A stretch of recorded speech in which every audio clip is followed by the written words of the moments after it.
राहुरी विधानसभा पोटनिवडणुकीसाठी अवघे 3 दिवस शिल्लक असताना प्रचाराचा जोर आता शिगेला पोहोचला। या पार्श्वभूमीवर आमदार गोपीचंद पडळकर यांनी प्रचाराच्या मैदानात एंट्री घेतली। भाजपचे उमेदवार अक्षय कर्डिलेच्या प्रचारासाठी पडळकरांनी मतदारसंघातील विविध गावात बैठका घेत मतदारांशी संवाद साधला। यावेळी त्यांनी मुळा धरण प्रकल्पग्रस्तांचा अनेक दशकांपासून प्रलंबित असलेला प्रश्न उचलून धरला। निवडणुकीच्या पार्श्वभूमीवर स्थानिक प्रश्नांना प्राधान्य देत प्रचार रंगत आल्याचं यावेळी पाहायला मिळतं।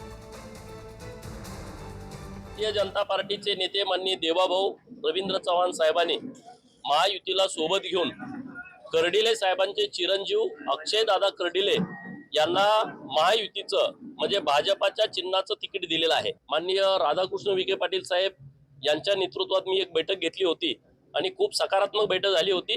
तर इथल्या परिसरातल्या लोकांना मी हेच म्हटलं, आपल्यातले हेवे दावे सगळे बाजूला ठेवून प्रकल्पग्रस्त या विषयावरती सर्वांनी एकत्रित यावं।